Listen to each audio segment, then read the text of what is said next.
السلام عليكم ومرحبا بكم معايا من جديد في قناة نوال الجالية. كنتمنى تكونوا بخير وعلى خير وفي صحة جيدة إن شاء الله. وفي نفس الموضوع غادي نحاول نناقش معكم بعض الأسئلة اللي تلقيتها في آخر فيديوهات اللي أنا حطيت لكم البارح. غادي نحاول نجاوب عليها من خلال هذا الفيديو، وكذلك غادي نتعرفوا على الحالة الوبائية في إيطاليا والمغرب. إذا قبل من ذلك، إذا كنتوا أول مرة كتشاهدوا القناة فما تنسوش الاشتراك في القناة وتفعيل الجرس باش يوصلكم كل جديد. خليكم معايا حتى نهاية الفيديو.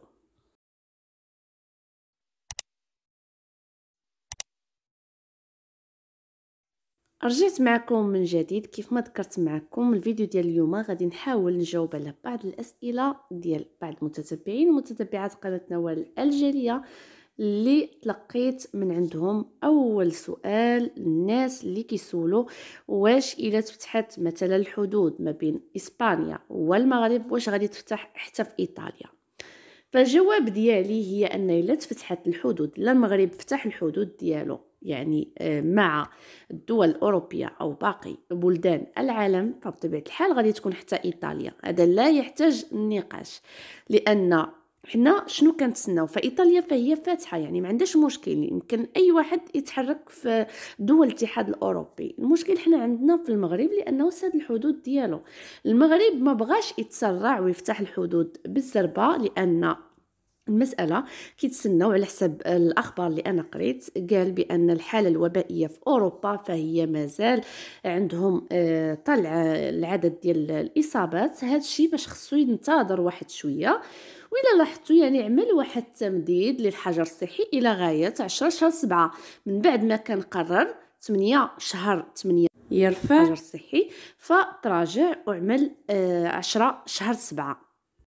في الجواب ديالي على هذا السؤال ان الا تحلت الحدود ما بين المغرب واوروبا بطبيعه الحال غادي يكون حتى ايطاليا، يعني ممكن يكون السفر من جنوبا، ممكن الناس يعملوا الطريق. لان على ذكر هذه المساله لقيت سؤال واش نقدروا نعملوا الطريق، واش ما غاديش يحبسونا.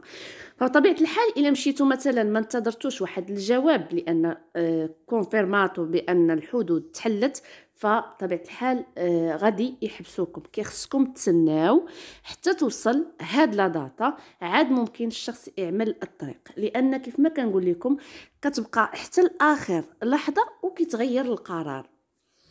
نتمنى نكون جاوبت على هذا السؤال ديالكم. سؤال اخر وللاسف انه سلبي.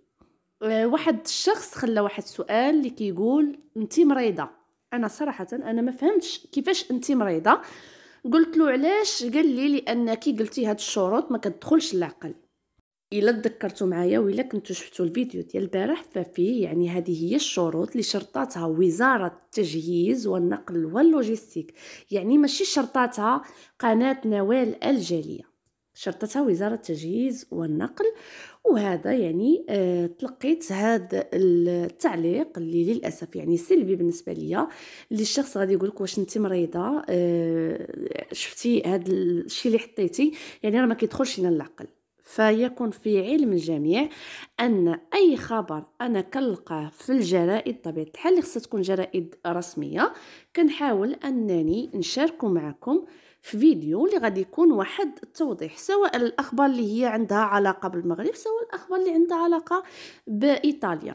فهذا هو المغزى ديال هذا الفيديو. دائما كيخصني نلخص لكم فيديو اللي غادي يقدر يستافد منه الشخص. وكيف ما قلت لكم دائما كنتعب في الفيديوهات باش اني نوصل واحد الرساله، وللاسف كتلقى تعاليق سلبيه. الله يهدي ما خلق. اذا هادوك الشروط اللي انا ذكرت معكم ماشي انا اللي قلتهم، هادوك الشروط قالتهم وزاره التجهيز والنقل واللوجستيك، ان الشخص قبل ما يسافر كيخصو يلتزم بهذيك الشروط. وغادي نحاول نذكرها معكم بسرعه باش اني ما نطولش عليكم في الفيديو. اللي منها قبل ما يسافر الشخص، قبل ما يقبض الطريق للمغرب، فكيخصو ضروري يعمل واحد التحليله او واحد الطامبوني اللي غادي ياكد لي بانه نيجاتيف وما مصابش بهذا الوباء. فلما غادي تكون عنده هذيك السيرتيفيكات وبطبيعه الحال غادي يطلبوها ليه في الديوانه وغير ذلك، هذا خصو يكون عنده يعني امان وهذا الشهاده. الناس اللي سولوني واش كتخلص بصح هاد الشهاده او لا، فانا صراحه الفكره اللي عندي هي ان الناس اللي كيبغيو يعملوا طامبوني اذا ما كانش شي سبب اللي هو مقنع، مثلا شي حد اللي من العائله ديالو اللي كان كيجلس معاه وغير ذلك اللي يقدر يتعدى منه، فهذا ما غاديش يقدروا يعملوا ليه الطامبوني.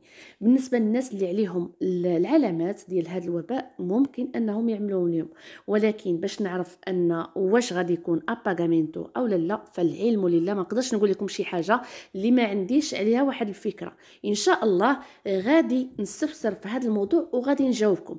كنظن على ما اظن ماشي اكيده، يعني الناس اللي ما عندهم حتى شي حد من العائله اللي هما مصاب بهذا الوباء فممكن يمشي للمختبر اللي او مثلا شي سبيطار اللي هو بريفاتو، ممكن انه يطلب يعمل هاد التحليله، فغادي يكون طبيعه الحال بالخلاص ماشي فابور. هذا من جهه. الشرط الاخر اللي ذكرت معكم ان الناس فاش غادي يكونوا مثلا وصلوا لبوريا سواء جينوفا سواء ديال اسبان الخزيرات، هادو كيخصهم طبيعه الحال غادي يعبروا لهم واحد الحراره باش غادي يشوفوا واش الشخص فيه هاد السخانه ولا لا. كان الشخص فيه السخانه فما غاديش يخليوه يدوز بطبيعه الحال، ما غاديش يطلع في الباطو. هذه هي الاجراءات دائما كنقول لكم، هذا الشيء انا خديته من الجرائد ماشي انا اللي كنقول هذا الشيء. كنتمنى نكون جاوبتكم على هذه الاسئله اللي صراحه ما لقيتش كيفاش نفهمكم اكثر ونشرح لكم، يعني كيف ما كتعرفوا الحل الوحيد هي انني نشرح لكم هكذا شفويا باش تفهموني اكثر. ندوز معكم واحد الموضوع اخر اللي حتى هو خديته من واحد الجريده اللي هي رسميه، اللي كيتعلق بقرار ديال فرنسا اللي خدات مؤخرا انها غادي تسمح للناس انهم باش يبداو يدفعوا الفيزات باش يدخلوا لفرنسا ابتداء ان شاء الله من فاتح يوليوز او من 1 في شهر 7. ممكن الشخص اللي بغى يمشي لفرنسا فيمكن له يطلب التأشيرة، وهذا يعني غادي يكون ان شاء الله كي غادي يفتح المغرب الحدود ديالو فممكن انه يمشي لفرنسا ما كاينش مشكل. فاحنا دائما عندنا علاقه بالمغرب، يعني فتح الحدود المغرب فما كاين حتى شي مشكل، ما فتحش غادي يبقى كلشي محبوس بطبيعه الحال. الانسان اللي هو في اوروبا، الشخص اللي تعيش في اوروبا فغادي يتحرك يعني في الدول اللي هي كتنتمي للاتحاد الاوروبي.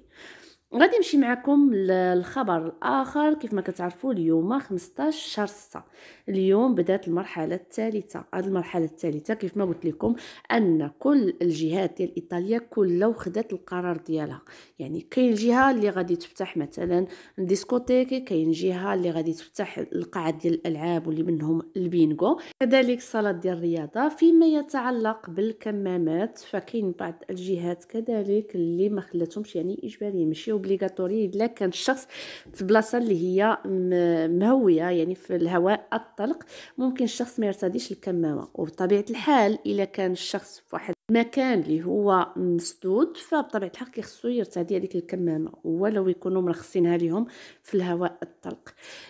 اذا كذلك اليوم اللي هو 15 6 المانيا كتفتح الحدود ديالها مع الدول الاوروبيه.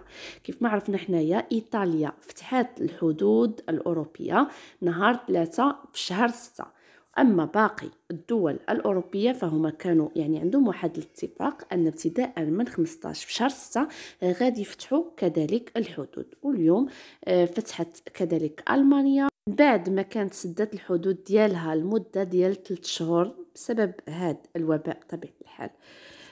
اذا الحمد لله الامور غاده وكترجع شويه بشويه لطبيعتها. غادي نمشيو بعجاله نشوفوا الحصيله اليوميه، وكنعتذر لا طولت عليكم في الفيديو. واول حاجه غادي نبدا بها هي الحصيله اليوميه بالنسبه للعالم. شحال وصل العالم من حاله اصابه؟ اذا العالم وصل 8 مليون و58 الف و765 حاله اصابه. شوفوا العدد شحال ارتفع. كنحيدوا منها الشفاء اللي وصل لعدد 4 مليون و164 الف و589 حاله شفاء. كذلك كنحيدوا الوفيات واللي العدد وصل ل 436,996 حالة وفاة. دابا نمشيو نشوفوا إيطاليا شحال وصلت من حالة إصابة خلال 24 ساعة. اليوم إيطاليا كتسجل 301 ديال الإصابات، 640 ديال الناس اللي تشافاو، و26 ديال الوفيات. والحمد لله أظن أنها لأول مرة كتسجل هذا العدد. العدد الإجمالي اللي وصلت ليه إيطاليا منذ ظهور هذا الوباء هو 237,290 حالة إصابة. كنحيدو منها الشفاء اللي العدد ديالهم وصل ل 177,010. كذلك كنحيدو الوفيات واللي العدد وصل 34,371 حالة وفاة. كتبقى لينا الحالات النشطة، أي الناس اللي كياخدوا العلاج ديالهم، واللي العدد وصل ل 25,909. كذلك كنحيدو الحالات الحرجة واللي مازال يعني 207. أما الحالات المغلقة والعدد ديالها وصل ل 211,381. نمشيو نشوفوا المغرب كذلك شنو هي الحالة اليومية بالنسبة للمغرب، واش طالعين حالة إصابة أو لا. فخليكم معايا.